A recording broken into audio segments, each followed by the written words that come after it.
Title: She Tried to Be Enough. Adaora never really understood what home meant. She was 8 when her father walked out.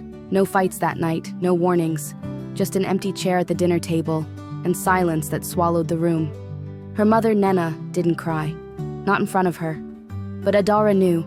She saw it in how Mama stared out the window too long, how she stopped singing when she cooked, how her shoulders slumped when she thought no one was watching.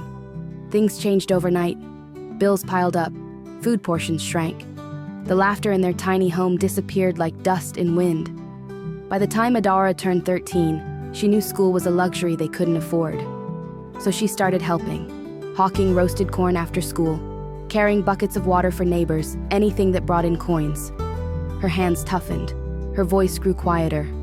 She learned to be small in a world that didn't care if she existed. Then came Ikenna. She met him in the market. He was selling fairly used shirts, arguing in Igbo with a customer who was haggling too hard. There was something about him.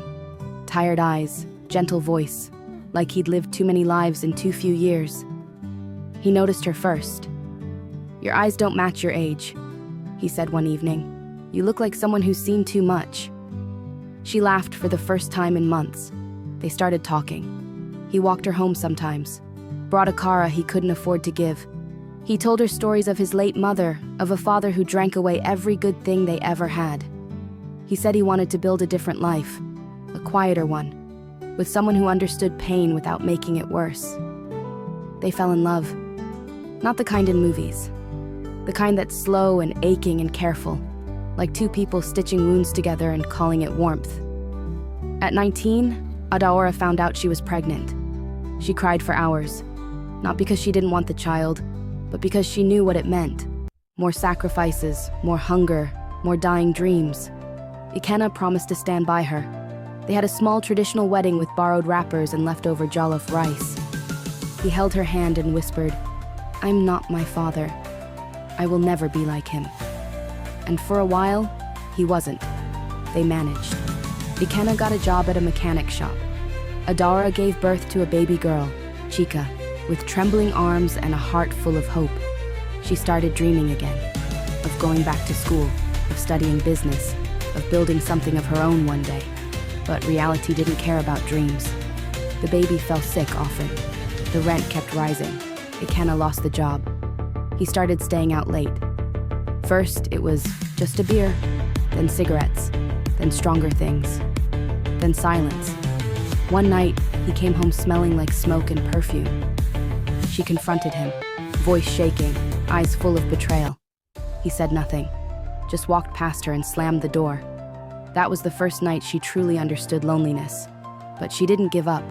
She borrowed a phone from a neighbor and found free online courses, studied late into the night while the baby slept, sold her old wrappers to buy data, started writing CVs for people in the neighborhood for small money, anything to keep going.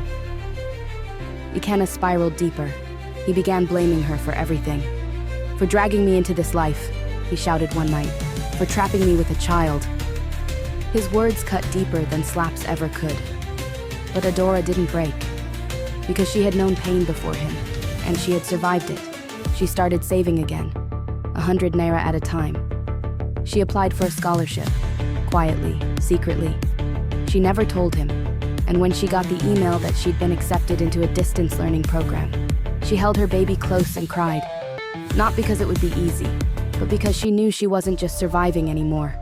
She was becoming, and maybe one day, when her daughter was old enough to ask about love, about sacrifice, about pain, she would tell her this: "Your mother tried to be enough. Even when she wasn't loved right, even when she was breaking, she still chose to rise."